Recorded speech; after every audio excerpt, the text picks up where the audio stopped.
London Chess Classic teve um dramático final com 3 jogadores com a mesma pontuação, Magnus Carlsen, Vachier Lagrave e Anish Giri.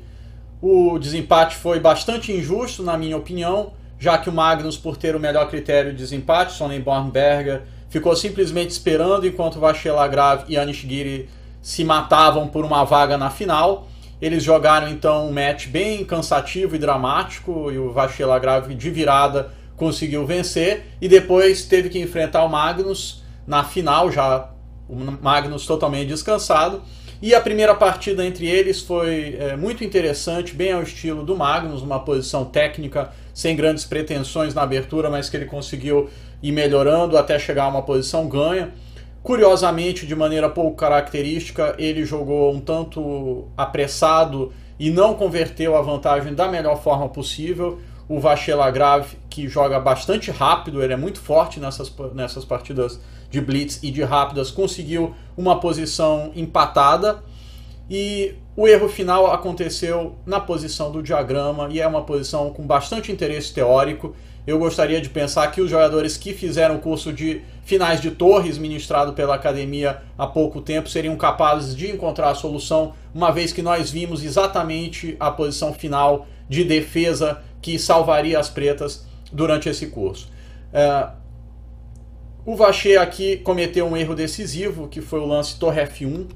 Um dos princípios dos finais de torres é você dar um espaço maior possível entre a torre e as peças adversárias, principalmente o rei. Então esse lance ele contraria um pouco a lógica dos finais de torres. Mais lógico seria a torre A1. Eu diria que torre C1 e torre B1 também empatariam. E a ideia dessa jogada é preparar a defesa frontal, que é uma técnica bem utilizada nessas posições de final de torres. Lembrando que finais com peão de cavalo e peão de torre, a defesa passiva muitas vezes é suficiente, desde que o rei das pretas consiga se aproximar. Então essa é a ideia fundamental das pretas. A questão aqui é que as brancas não conseguem evitar que o rei das pretas entre em jogo, ou que a gente chegue numa posição teórica de empate, uma vez que se G5, as pretas jogam torre H8 cheque, trocam as torres e entram com o rei, então levando a um final de empate trivial. Se as brancas tentam cortar o rei das pretas, que seria bem natural, com torre E3, só acrescentando que rei G6 empataria depois de torre G8 cheque, eu simplesmente fico dando cheques e depois trago o rei. E o lance mais crítico seria a torre E3, e esse levaria a um final teórico de empate que nós vimos no curso, que é a torre H8 cheque. E quando o rei foge,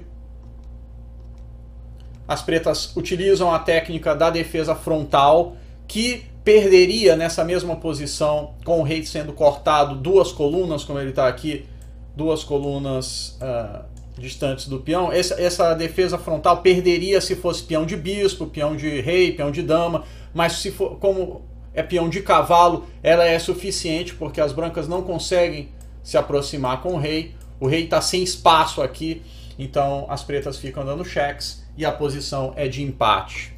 Uma posição muito importante para finais de torres. Entretanto, o Vachier então jogou torre F1 e esse lance perde, porque depois de torre H3 e agora contra a torre F8, as brancas não jogam rei G6 e sim torre D3 cheque, nem torre E3, que também empataria, mas torre D3 cheque, provavelmente ele não viu esse lance. A ideia é se rei E7, torre E3 cheque, ele não pode pisar na coluna F, porque a troca de torres, nesse caso, levaria à vitória das brancas. E se ele volta agora para D6, ele perde por G5. E também no caso de torre D3 cheque, rei E5, o rei está mal colocado aqui em E5, depois de G5, ele está longe, ele não consegue se aproximar do peão e as pretas estão perdidas. Então, provavelmente o Vachier não viu torre D3 cheque. Então aqui ele acabou tentando jogar rei E7, mas agora depois de rei G6 ele não consegue se aproximar com o rei e as brancas se preparam para avançar o peão e provavelmente chegar numa posição de Lucena, final teórico ganho. E aqui ele não consegue fazer nada de efetivo. Magnus repete lances uma vez e agora joga rei G5. E agora o lance fundamental, cortando o rei das pretas, torre F3. E aqui na verdade o Vachier já abandonou, nem esperou a técnica das brancas, que seria bem trivial, ele simplesmente vai preparar o avanço do peão de G contra um lance como torre A8, agora as brancas jogam rei H6 e as pretas não têm tempo para dar cheques, o peão das brancas fatalmente vai coroar. Então, um final muito interessante para terminar o London Chess Classic, e a gente viu um pouco do Magnus Carlsen se recuperando e um final de bastante interesse teórico. Espero que vocês tenham gostado.